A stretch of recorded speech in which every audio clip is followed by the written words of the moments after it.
오늘 우리에게 주시는 하나님의 말씀을 우리 함께 교독해서 읽겠습니다. 열왕기하 2장 1절부터 11절까지 말씀을 읽겠습니다. 열왕기하 2장 1절부터 11절. 열왕기하 2장 1절부터 11절까지 말씀을 보겠습니다. 여호와께서 해오리 바람으로 엘리야를 하늘로 올리고자 하실 때에 엘리야가 엘리사와 더불어 길갈에서 나아가더니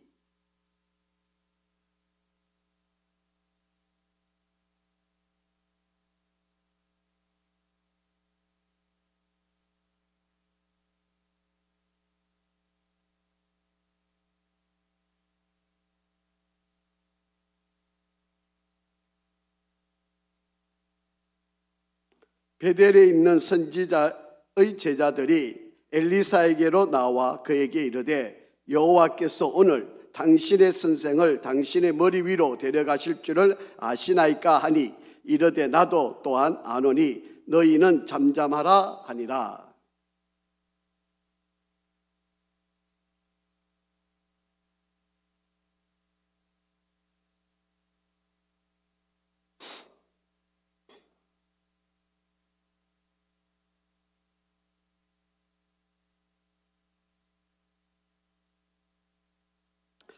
여리고에 있는 선지자의 제자들이 엘리사에게 나와 이르되 여호와께서 오늘 당신의 선생을 당신의 머리 위로 데려가실 줄을 아시나이까 하니 엘리사가 이르되 나도 아노니 너희는 잠잠하라.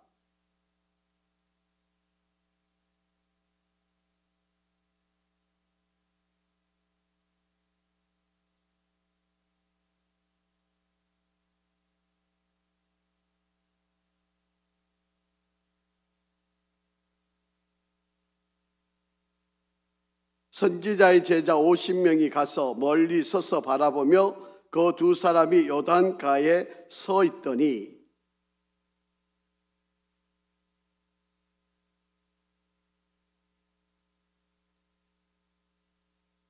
건너에 엘리야가 엘리사에게 이르되 나를 내게서 데려감을 당하기 전에 내가 내게 어떻게 할지를 구하라. 엘리사가 이르되 당신의 성령이 하시는 역사가 갑절이나 내게 있게 하소서 하는지라.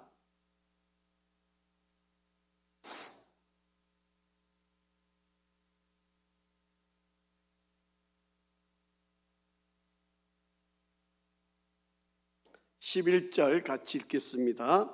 두 사람이 길을 가며 말하더니 불수레와 불말들이 두 사람을 갈라놓고 엘리야가 해오리 바람으로 하늘로 올라가더라. 아멘. 할렐루야.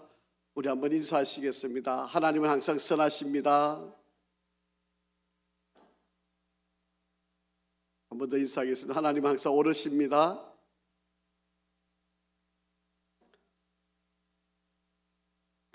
그렇게 믿으시는 거죠? 예. 나에게 어떤 일이 일어나도 하나님은 지금 나에게 가장 옳은 일, 가장 좋은 일, 가장 선한 일을 이루고 있습니다.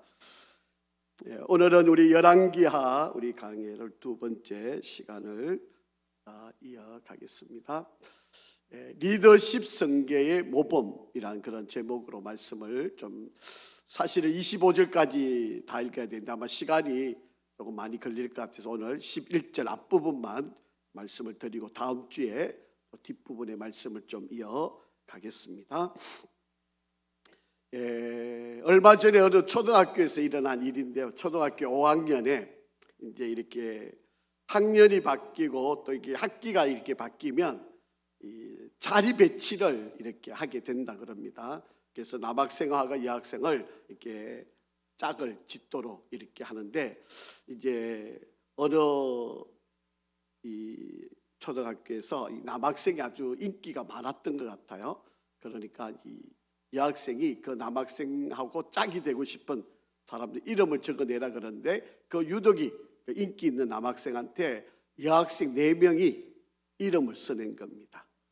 예, 아주 당돌한 거죠. 자기 좋아하는 표현을 다 한 거고 또 요즘은 시대가 이렇습니다. 옛날에는 부끄러워서도 못했고 또 같이 이성끼리 앉는 것도 저희 때는 어려웠던 시절인데 요즘은 뭐 당당하게 뭐 그렇게 하는 시대인 것 같아요.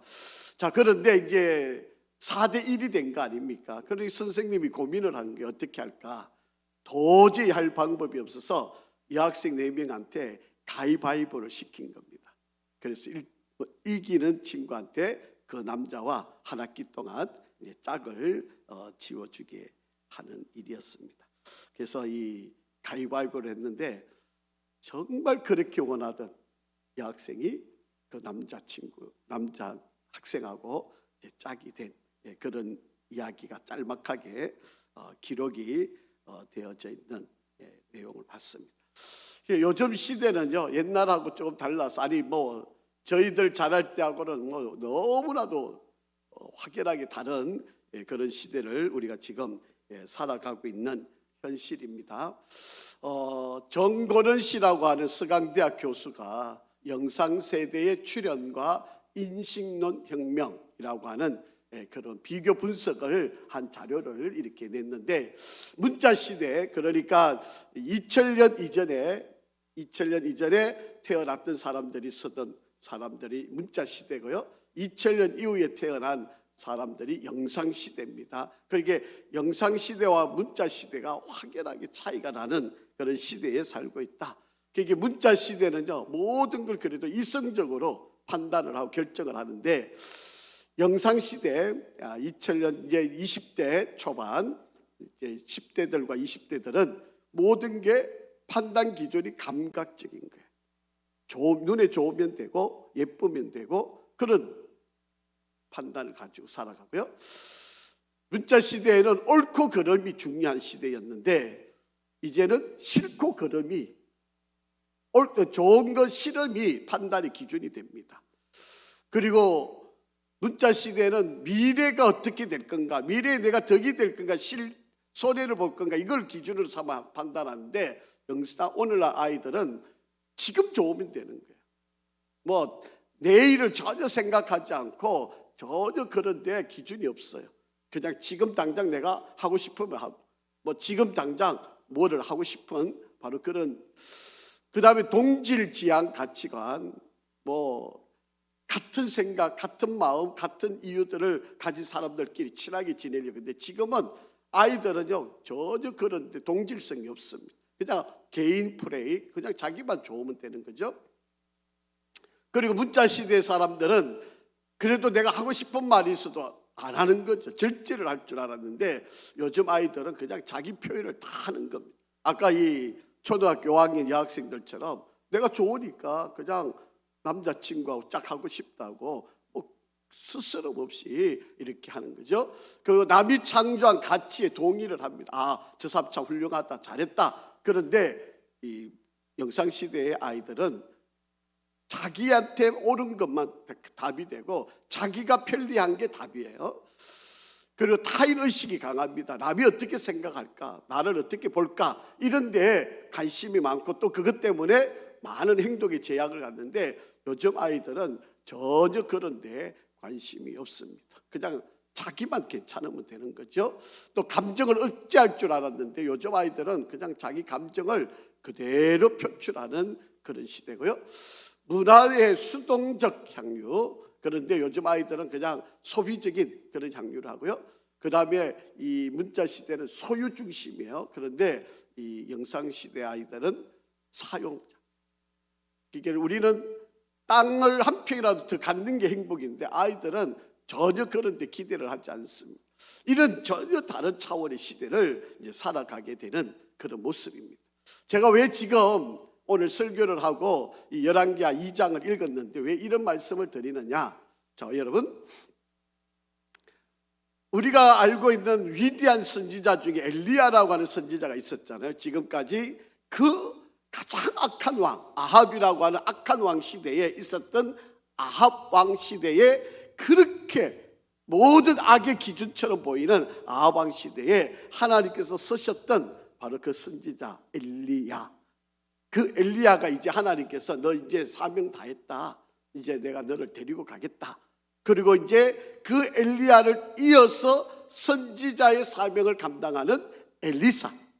여러분, 한 세대가 건너가는데 이 엘리야라고 하는 사람하고 엘리사라고 하는 이 사람이 전혀 다른, 한 시대의 선지자로 쓰임을 받고 있지만, 그런데 엘리야라고 하는 사람과 이 엘리사의 이 선지자가 전혀 차원이 다른 그런 행동, 생각, 판단, 일들을 하고 있는 것을 보여주고 있다라고 하는 것입니다. 오늘 본문은 이렇게 시작을 합니다. 엘리야가 이제 하나님께서 큰 해오리 바람을 일으켜서 내가 저를 데리고 가겠다라고 그렇게 하나님이 말씀을 하십니다. 그래서 내가 해오리 바람을 일으켜서 엘리야를 내가 데리고 가겠다고 말씀을 하는데, 이 엘리사가 그 선생님을 졸졸졸졸 따라다니면서 안 된다는 거예요. 가시면 안 된다는 거예요.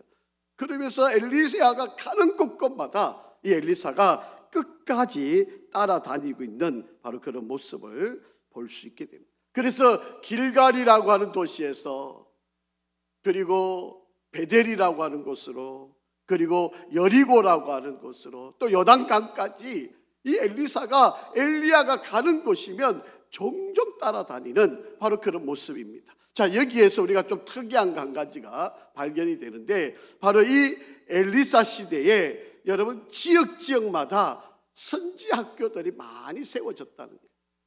이게 오늘날로 말하면 신학교가 많이 세워졌다는 거예요. 하나님이 그렇게 악한 시대인데도 불구하고 하나님은 하나님의 사람들을 계속 훈련시키고 하나님의 선지자들을 세워서 하나님은 계속해서 일을 하고 계셨다는 것을 알 수가 있습니다. 여러분, 아합 시대에 뭐 두말할 것 없이 얼마나 악한 시대였는지를 우리가 계속 살펴왔잖아요. 그러면 이 온갖 우상으로 다 덮여있는 그런 시대였을 거라고 생각이 되었는데도 하나님은 곳곳마다 뭐를 세웠었다고요? 선지학교, 오늘날로 말하면 신학교를, 지역마다 신학교를 세워놨다는 거예요. 그래서 그들을 훈련하고 그들을 하나님의 사람으로, 선지자로, 하나님의 말씀 어떻게 받는지, 하나님의 말씀을 어떻게 전하는지 이런 훈련들을 하는 바로 이 선지학교들이 곳곳마다 세워졌고 훈련이 되어지고 있었다. 그러니까 여러분, 시대가 악하면 하나님의 역사가 안 일어나는 게 아닙니다. 하나님의 때는요, 어려우면 어려울수록 더 하나님의 역사는 강하게 일어난다는 사실을 여러분 잊지 마시기를 바랍니다. 여러분이 힘들면 힘들수록 하나님은 여러분에게 더 강력하게 개입하기를 원하십니다. 여러분이 어려우면 어려울수록 하나님은 여러분에게 더 직접적으로, 여러분에게 더 강하게 메시지를 주기를 원하세요. 그런데 내가 깨닫느냐 깨닫지 못하느냐 문제고, 내가 받아들이느냐 받아들이지 못하는 문제이지. 여러분, 오늘 엘리야라고 하는 선지자가 하나님의 부름을 받아서 성천을 하게 되는 이 과정인데요, 이 과정 속에서 그 수많은 선지 동산에 생도들이 그렇게 많았는데 따라다니는 사람은 딱 한 사람인 거죠. 여러분, 지역마다 이 선지 동산에 선지자들이 훈련을 받고 있는데 엘리야를 따라다니는 사람은 한 사람이었다. 여러분, 오늘 제가 말씀을 전하고자 하는 포인트가 바로 이겁니다. 여러분, 아무리 어려워도 은혜를 받는 사람, 영감을 갑절로 받는 사람, 여러분, 이런 사람들은 그 시대에도, 어느 시대에도 있기 마련이다. 내가 안 되었고 지금 내가 그렇게 되지 않아서 내가 안타까울 뿐이지, 누군가에게는 하나님의 그 선한 역사들이 지금도 일어나고 있다는 사실. 그런 주인공이 여러분이기를 바랍니다.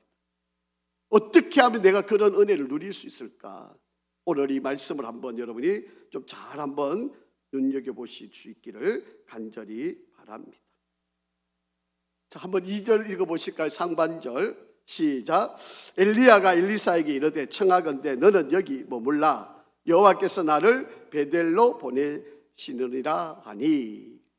이게 좀 눈치 없이 지금 엘리사가 계속 엘리야를 따라다녀. 지금 하나님이 자기를 데려가시겠다고 그러는데 엘리사는 끝없이 지금 그를 쫓고 있는 모습이에요.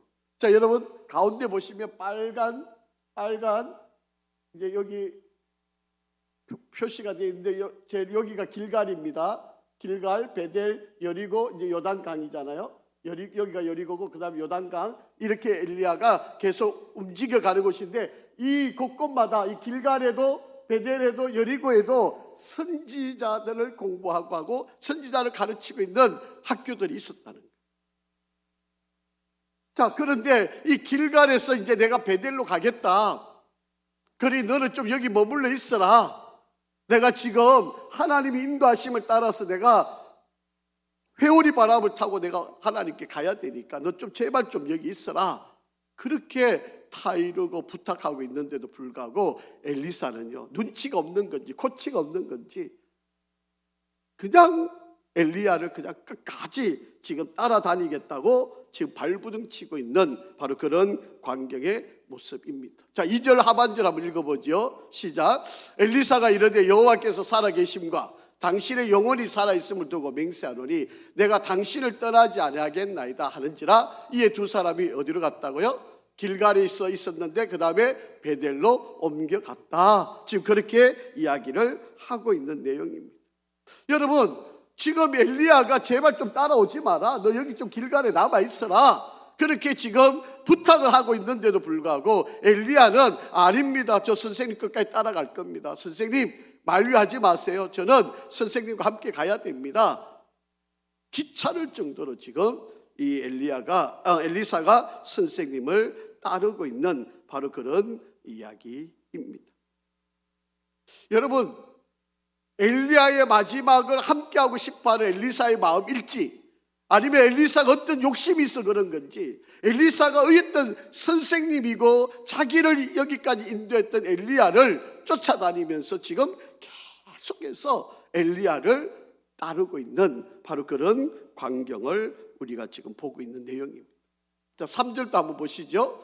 베델에 있는 선지자의 제자들이, 그게 아까 길갈에 있었는데 길갈에도 선지자들, 생도들이 있었고 베델에도 선지자의 제자들이 엘리사에게 나와서 이야기합니다. 그에게 이르되 여호와께서 오늘 당신의 선생을 당신의 머리 위로 데려가실 줄 아시나이까 하니 이르되 나도 또한 아노니 너희는 잠잠하라 하니라.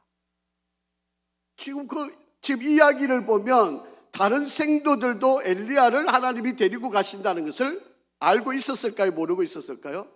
알고 있었어요.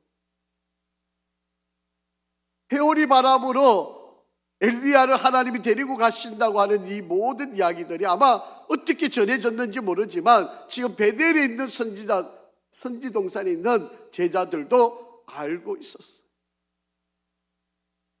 그런데도 불구하고 길갈에도 알고 있었는데 이들은 따르지 않았는데 엘리사만 따른 거예요.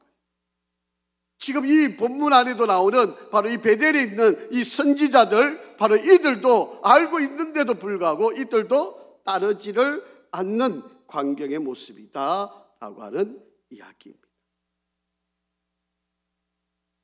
자, 4절 말씀입니다. 한번 같이 읽죠. 시작. 엘리야가 그에게 이르되 엘리사야 청하건대 너는 여기 머물라. 여호와께서 나를 여리고로 보내시느니라. 엘리사가 이르되 여호와께서 살아계심과 당신의 영혼이 살아있음을 두고 맹세하노니 내가 당신을 떠나지 아니하겠나이다 하니라. 그들이 여리고에 이르매 라고 그렇게 말씀하고 있습니다. 자, 그러니까 엘리사는 선생님이 계속 만류하는데도 불구하고 선생님의 말씀을, 또 같은 선지자들이 만류하고 있음에도 불구하고 그 만류를 듣지를 않고 있는 그런 광경입니다. 자, 그래서 지금 길갈에서 베델까지 왔고 이제 베델에서 여리고로 이제 내려가는 이제 그런 과정에 있습니다. 자, 5절 한번 보시죠. 시작.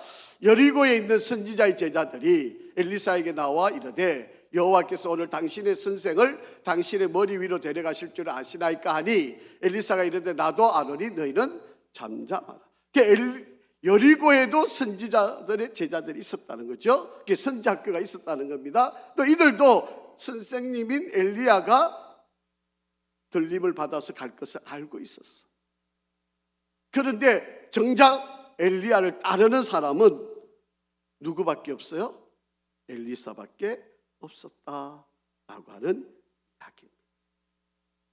그러니까 여러분, 우리가 하나님께 쓰임 받는 사람은요, 선생님을 바짝 따라 붙어서 그 선생님을 끝까지 쫓는 사람들이 바로 하나님께 쓰임을 받는 사람이에요. 여러분, 길갈에도 선지자들이 있었고 베델에도 선지자가 있었고 지금 이 여리고에도 선지자들이 있습니다. 뭐 숫자가 얼마나 되는지는 우리가 알 수는 없는데 어쨌든 지역마다 선지자들이 있었고 그 선지자들이 열심히 어떤 것도 알고 하나님이 엘리야를 데리고 간다, 해오리 바람을 데리고 간다는 것을 지역마다 있는 모든 선지자들이 다 알고 있었어요. 배우고 익히고 깨닫는 것들은 다 알고 있는데 선생님을 적극적으로 따르는 사람은 엘리사밖에 없었다. 여러분, 여기서 우리가 한 가지 배워야 할 것은 우리가 신앙생활을 할 때 내가 본받아야 할 좋은 모델이 있다면 여러분, 그분을 끝까지 바짝 달라붙어서 그분이 어떻게 행동하고 어떻게 신앙생활하고 어떻게 말하고 어떻게 모범을 보이는지를 눈으로 직접 보고 따라 배우는 그런 신앙생활을 적극적으로 하는 것, 이것이 얼마나 큰 축복인지 모르는 거예요. 여러분, 엘리사가 위대하게 쓰임받는 것은 바로 엘리야 때문에, 엘리야가 어떤 모습으로 살았는지를 눈으로 보여주었기 때문에 엘리사가 바로 그 엘리야의 그 모든 신앙을 그대로 전수받는 은혜를 누린 거죠. 그런데 여러분, 이것을 가장 가까이 볼 수 있는 사람이 누굴까요? 자식들이잖아요. 아버지가, 어머니가 어떻게 신앙생활 하는지를 가장 가까이서 볼 수 있고 가장 잘 배울 수 있고 가장 잘 따를 수 있는 게 바로 자식들 아닙니까? 그러니까 자식들 앞에 우리의 신앙의 태도와 말과 행동과 모습들, 내가 어떻게 헌신하고 내가 어떻게 하나님 앞에 본을 보이는 이런 것들을 그대로 보여주면 그것을 그대로 보고 따르는 것이 바로, 지금 여러분 엘리사는요 다른 선지자처럼 멀찍이 있어도 돼요. 뭐 자기를 비난할 사람이 누가 있겠습니까? 그럼에도 불구하고 그 수많은 당대에 많은 선지자들이 있었지만 그 가운데서 우뚝하게 쓰임받을 수 있었던 엘리사가 된 것은 바로 이런 열심 때문에, 이렇게 적극적으로 엘리야를 따랐던 바로 그러한 모습들 때문이었다라고 합니다.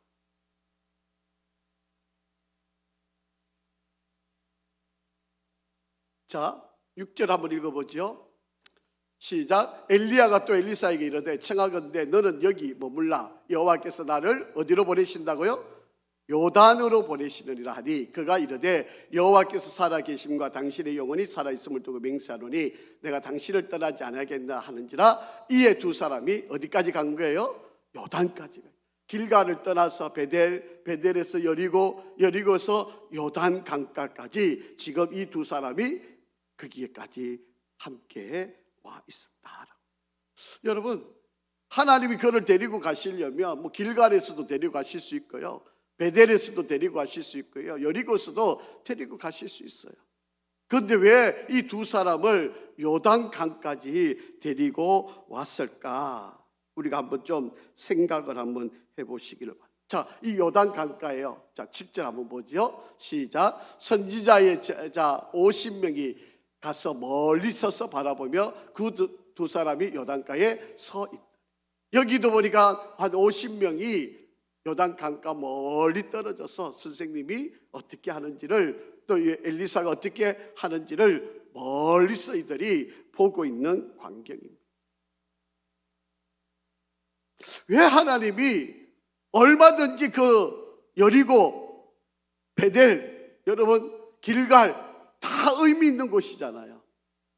그런데 그곳에서도 얼마든지 엘리야를 데리고 가실 수 있는데 왜 하필이면 요단강으로 그를 인도해 오셨을까라고 하는 것입니다.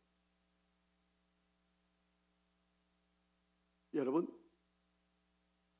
하나님께서 모세를 인도하실 때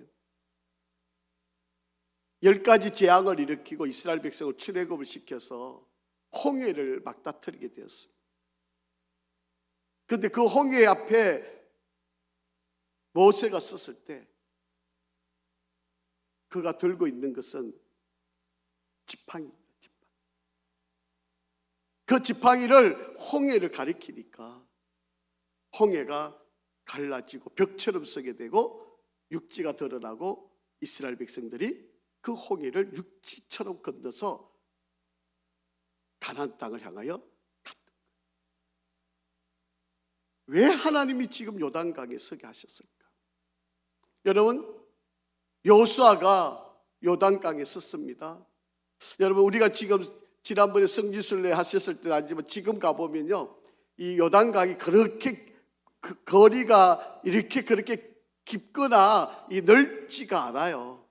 그런데 이 당시에는요 상당히 넓었다는 거죠. 그러니까 여호수아가 바로 이 요단강에 섰을 때 이 요단강을 건너야 가나안 땅 첫 관문이 여리고성으로 들어가는 거잖아요. 하나님의 법궤를 맨 제사장이 먼저 요단강에 발을 디딜 때 요단강이 갈라진다. 그리고 이스라엘 백성들이 안전하게 요단을 건넜던 바로 그런 역사를 지금 엘리야의 그런 능력, 지금 엘리사가 선생님을 따라다니면서 자기가 그 선생님에게 그렇게 기대하는 그 능력을 받고 싶은 바로 그 간절함이 지금 여기까지 선생님에게 쫓아왔던 이 엘리사, 바로 이 모든 역사의 능력은 어떤 한 사람에 의해서 이루어진 것이 아니고 누구에 의해서 이루어진 거예요? 하나님께로부터 이루어진 거예요. 여러분, 모세가 위대했기 때문에 홍해를 갈른 거 아니지 않습니까? 여호수아가 대단했기 때문에 요단강을 갈라놓았던 거 아니지 않습니까? 그 모든 역사가 바로 하나님이 하셨던 일이잖아요. 지금 하나님께서 엘리사를 여기까지 지금 요단강까지 이렇게 이끌고 오게 하고 엘리사는 끝까지 선생님을 붙들어서 따라오고 있는 이 광경 속에 하나님이 그에게 주시고자 하는 메시지가 뭐였을까요? 왜 하나님이 베델에서도 데려가시고 길갈에서도 얼마든지 역사하시고 엘리야를 데리고 가실 수도 있는데 왜 이렇게 요단강까지 이를 이끌고 오게 되었었을까? 우리가 한번 잘 깊이 한번 생각을 해봐야 합니다. 모세에게 그렇게 했던 것처럼, 여호수아에게 그렇게 하셨던 것처럼, 엘리야에게 그렇게 하셨던 것처럼 너도 이 일을 이루려면 하나님의 능력을 더듬어야 돼요. 여러분, 종종 우리가 어떤 일을 하다 보면 그런 일이 일어나는 거죠. 내가 뭐를 한 것처럼. 여러분, 성도들이 아프면 목사님을 데리고 가서 기도를 하고 싶어 하시잖아요. 그런데 신목사가 뭐 대단한 뭐 신유언사가 있어가지고 여러분을 벌떡벌떡 일으키고 뭐 그렇게 하지 않잖아요. 여러분이 기대하는 것은 뭐예요? 목사님을 통해서 하나님의 능력이 지금 이 아픈 분에게 임하여지기를, 그거를 간절히 기대하고 소원하면서 여러분이 목사를 청해서 기도를 받고 싶어하는 게 그거 아닙니까? 뭐 신목사가 뭐 손만 나오면 병이 떠나가고 뭐 죽을 병이 살아나고 뭐 암이 떠나가고 이렇게 할 수 있는 능력이 있는 사람이 아니잖아요. 그런데 여러분이 왜 목사를 부르는 겁니까? 왜 목사를 그렇게 청하고 싶어요? 하나님의 능력을 덧입고 싶은 거잖아요. 그 간절함이 바로 역사를 일으키는 거라는 거죠. 아이고 뭐 50은 올고 뭐 아니면 말고, 아이고 뭐 우리가 그냥 뭐 안 해도 안 오셔도 뭐, 여러분 이런 마음하고 그냥 목사님이 오셔서 기도 한번 해주시면 이런 간절함하고 이게 얼마나 큰 차이가 있는 거예요. 지금 여러분 엘리사가 안 따라다녀도 얼마든지 하나님의 능력 더 입을 수 있잖아요. 그럼에도 불구하고 하나님이 이것을 이끄시는 이유가 뭐냐라고 합니다. 자, 한번 보시죠. 자, 8절 시작. 엘리야가 겉옷을 가지고 말아 물을 치매 물이 이리저리 갈라지고 두 사람이 마른 땅 위로 건너더라. 자, 여러분 모세 시대 그리고 여호수아 시대의 그 기적 같은 일들을 지금 이들이 눈으로 보고 있는 거죠. 이게 엘리야의 위대함이라고 여러분 생각하시면 안 됩니다. 뭐 그 도시 위대했기 때문에 그 도시에 뭐가 대단한 역사가 있었기 때문에 이 요단강을 지금 건너서 이 두 사람이 육지처럼 건너가고 있는 바로 그런 광경이라고 여러분 생각하시면 안 돼요. 여러분, 이 모든 일들은 뭐예요? 하나님의 능력이에요. 여러분, 목사가 가는 거는요, 목사가 뭐 능력이 있고 뭐 신유 은사가 있어서 그런 거 아닙니다. 하나님께서 행하시니까, 하나님께서 그 사람을 통해서 일을 하시니까, 여러분, 그 믿음을 가지고 우리가 목사를 청하고 교육자를 청하는 거 아닙니까? 지금 하나님께서 지금 엘리야를 통해 엘리사에게 보여주시고 싶은 것은 엘리야의 그 위대함이 이 일을 이루어낸 거 아니다라는 것을 지금 강조하시려고 하는 거예요. 종종 목사가요, 막 기도했는데 막 성도가 낫고 이러면 자기가 뭔가 된 것처럼, 그러다 보면 어떻게 돼요? 이단으로 빠지는 거예요. 자기가 하나님이 되는 거예요. 여러분, 이단들은 다른 게 이단 아닙니다. 내가 하나님이라고 자기가 하나님을 생각하는 거예요. 이게 이단들이 전형적인 수법이에요. 그게 자기는 죄를 지어도 괜찮은 거예요. 여러분 한번 보세요. 뭐 정명서, 제예베서, 그리고 뭐 안산홍이, 이만희, 뭐 최근에 또 여기 뭐 만민교회, 뭐 하여튼 뭐 또 이외에도 엄청 많아요. 지금 드러나 있는 게 뭐 입에 댈 수 없을 만큼 수많은 사람들이 자기가 죄를 짓고도 자기는 괜찮다는 거죠. 이게 자기가 곧 하나님이라는 거예요. 여러분, 지금 하나님이 엘리야를 데리고 엘리사를 지금 요단강까지 이끌어내시는 이유는 너의 능력으로 되는 게 아니라는 거예요. 내가 하고 있는 일이지, 내가 쓰고 있는 거지, 너가 하는 일이 아니다라고 하는 것. 자, 한번 보세요. 자, 9절 시작. 건너매 엘리야가 엘리사에게 이르되 나를 내게서 데려감을 당하기 전에 내가 너에게 어떻게 하기를 구하랴. 엘리사가 이르되 당신의 성령이 하시는 역사가 갑절이나 내게 있게 하옵소서 하는지라. 자, 여러분, 여기에서 이제 엘리야의 간절함이 담긴, 여러분 그 먼 곳에서, 그 길갈에서부터 그만 와 그만 와, 그럼에도 불구하고 엘리사를 계속 따라다녔던 이유가 바로 뭐예요? 당신이 가졌던 그 성령의 능력에 갑절을 제가 받기로 원합니다. 이것 때문에 지금 그렇게 가지 말라 그러고 생도들도 가지 마라 그러고 그렇게 함에도 불구하고 끝까지 따라갔던 이유가 바로 이것 때문에 아닙니다. 여러분도 제발 기도하는데 좀 끈질기게 기도하시기를 바랍니다. 여러분, 그게 1년이든 2년이든 5년이든 10년이 되든 여러분, 하나님이 내게 응답을 주실 때까지 여러분 기도할 수 있기를 간절히 바랍니다. 주시면 주고 말면 말고, 되면 되고 안 되면 말고, 뭐 안 이루어지네, 기도해도 안 되네, 뭐 그렇게 여러분 그렇게 신앙생활 하지 마세요. 우리 하나님은 선하신 분 아닙니까? 하나님은 늘 우리에게 옳은 일 하시는 분 아닙니까? 하나님은 불가능이 없으신 분 아닙니까? 하나님은 안 될 일이 없으신 분 아닙니까? 우리가 그렇게 믿는다면 여러분, 우리 하나님께 매달려야 되는 거 아닙니까? 이 엘리사처럼, 여러분, 엘리사가 지금 욕심을 부리는 게 아니에요. 당신의 성령의 능력의 갑절 2배나 나한테 더 주십시오, 뭐 이렇게 욕심을 부리고 있는 것처럼 보이시나요? 그거 아닙니다. 여러분 오해하시면 안 돼요. 엘리야의 가졌던 능력의 2배나 더 되는 능력을 나한테 주십시오, 지금 그 말하고 있는 게 아니에요. 여러분, 이 구절을 잘못 이해하면 그렇게 나 엘리야보다 더 큰 능력 있는 선지자가 되겠습니다, 지금 이렇게 욕심을 부리고 기도하는 것처럼 여겨질 수 있는데 여러분, 그런 내용이 아니에요. 제가 이제 좀 설명을 드릴 텐데, 여러분, 엘리사는요, 엘리야가 이 모든 일을 행한 것은 하나님이었다는 걸 알아요. 성령의 능력이었다는 걸 알고 있잖아요.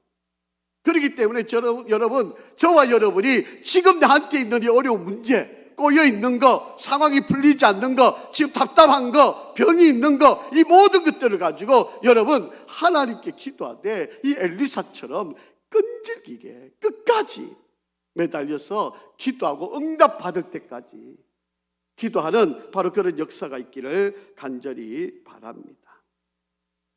여러분, 엘리야의 그 리더십이 이제 엘리사에게로 넘어가는데, 이 엘리야의 그 능력이 엘리사에게로 넘어갈 때 엘리사가 욕심이 많아서 당신의 능력을 내한테 갑절이라 주시면 제가 이 마지막 이 악한 시대에 내가 일을 잘 감당할 것 같습니다, 이런 욕심의 기도가 아니었다라고 하는 거예요. 자, 한번 보시죠. 신명기 21장 시작. 자기의 소유에서 그에게 두 몫을 줄 것이니 그는 자기의 기력의 시작이라 장자의 권리가 그에게 있습니다. 자, 두 배를 주는 이유는 뭐라고요? 장자이기 때문에.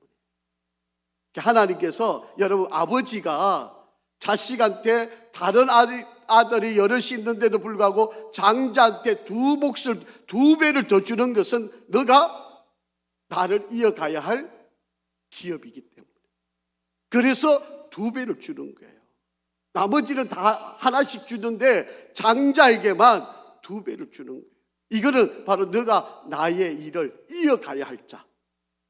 그렇기 때문에 하나님께서 그 기업을 이을 자로 두 배를 그에게 주고 장자의 유업을 잊게 하는 거예요. 지금 엘리사가 바로 그 하나님의 말씀을 기억하고 하나님께 내가 엘리야의 기업을 잇는 자가 되겠습니다, 저에게 그 은혜를 주십시오, 그래서 당신의 성령의 능력을 갑절을 내게 주십시오, 그렇게 기도하고 있는 거예요. 이게 욕심일까요?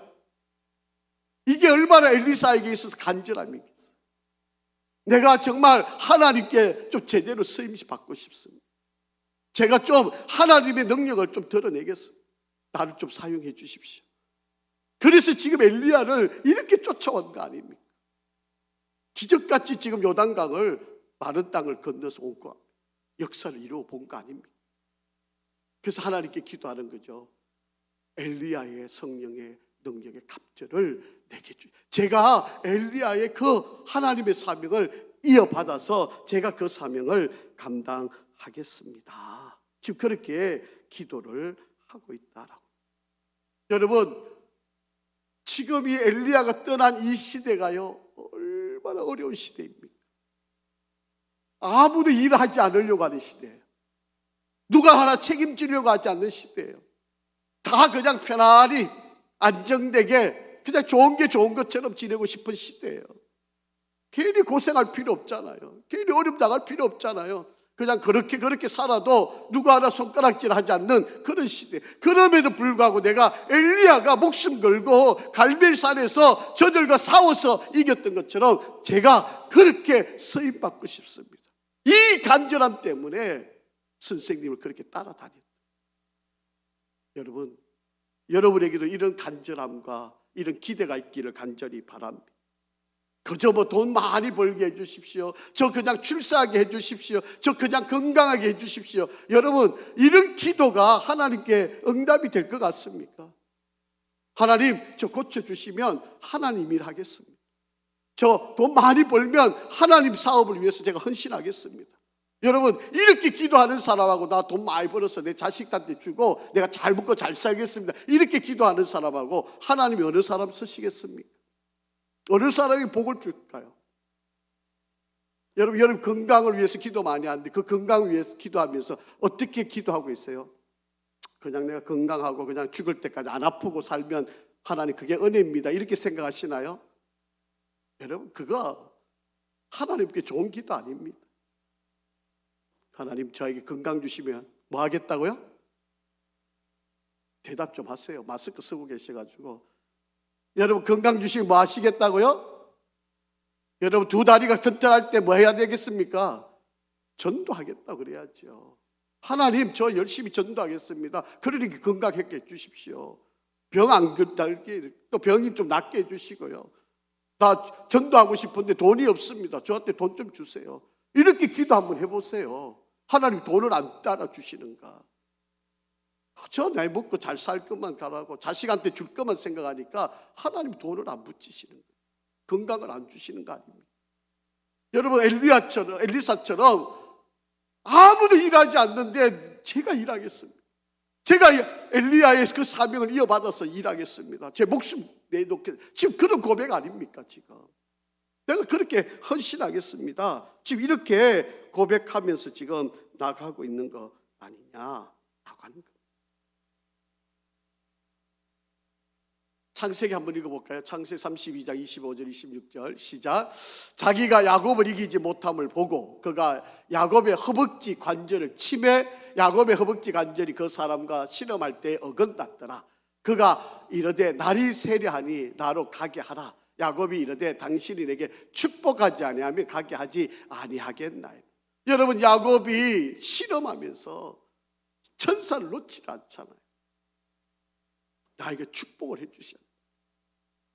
그러니까 이 천사가 야곱의 허벅다리를, 여러분 이제 이 부분입니다. 이것이 이제 위골이 된 거죠. 빠져나간 거예요. 그러니까 쩔뚝쩔뚝거린 거죠. 여러분 이제 이쪽 부분이 되는 거죠. 이쪽 부분에 그 뼈가 이렇게 끼워져 있는데 이 끼워져 있는 이 부분이 삐껴 나간 거예요. 치니까. 그러니까 그 다음부터 쩔뚝쩔뚝 걷게 된 거예요. 이렇게 간절하게 천사와 실험하면서 하나님의 축복을 달라고 매달린 거 아니에요. 여러분, 우리가 하나님 앞에 기도할 때 여러분 좀 이런 간절함이 있어야 되지 않겠습니까? 그냥 적당히 그냥 그렇게 시간을 보내듯 이렇게 우리가 보내는 게 과연 우리가 하나님 앞에 쓰임을 받는 시대가 될까요? 예수님께서 이렇게 말씀하신 적 있으시잖아요. 마태복음 11장 12절 시작.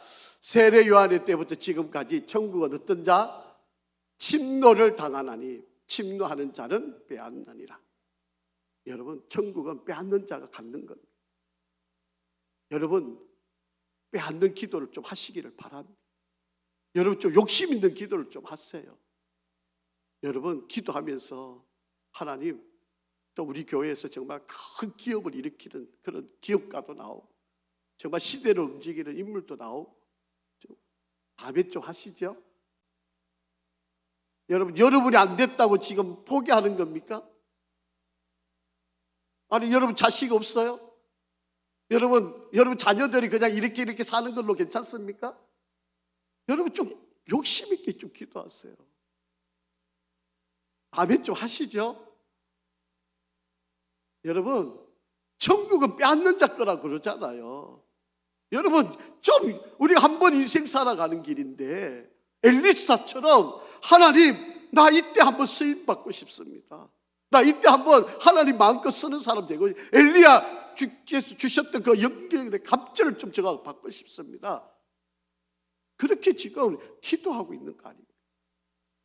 여러분, 엘리야의 그 하나님이 쓰셨던 그 능력이 엘리사에게로 넘어오는 이 엘리사가 얼마나 이 간절함을 가지고 그 리더십을 이어받아 갔는지를 우리가 한번 잘 살펴보기를 바랍니다.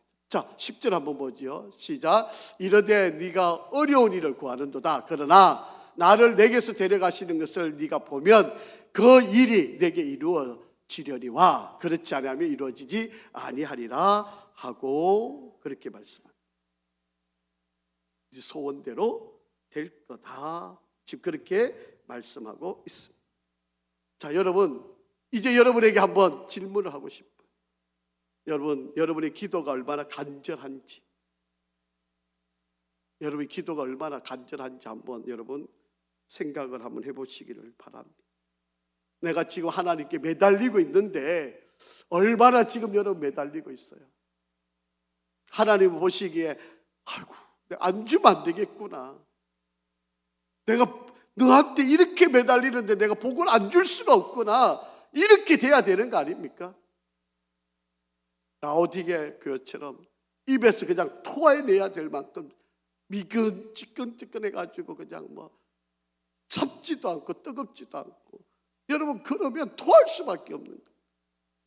여러분, 우리가 정말 하나님 앞에 기도할 때 정말 뜨겁게, 여러분 옛날 이야기 하기가 죄송하지만 20년 전, 30년 전, 아니 40년 전, 50년 전에 내가 신앙생활 시작할 때, 처음 시작했을 때 여러분 그때 열심하고 지금 나의 지금 이 마음하고 어떻습니까?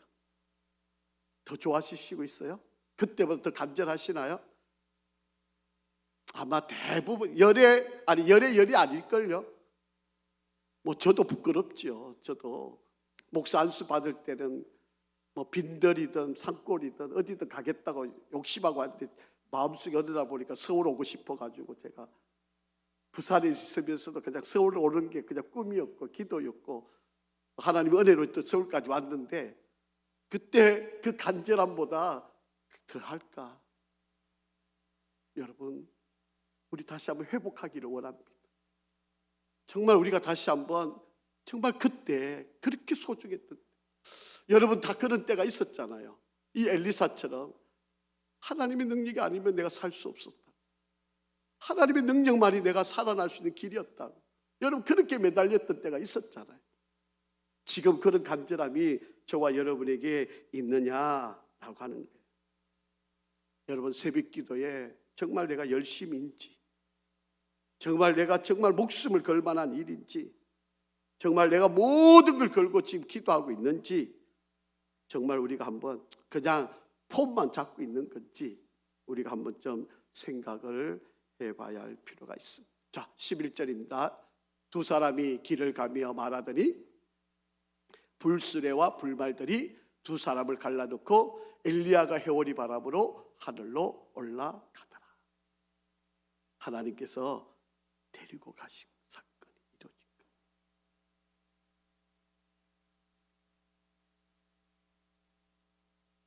제가 요즘 지금 계속 이제 설교를 뭐 이렇게 준비를 계속 이렇게 하고 내년껏 이렇게 설교를 계속 작업을 이렇게 하면서 보니까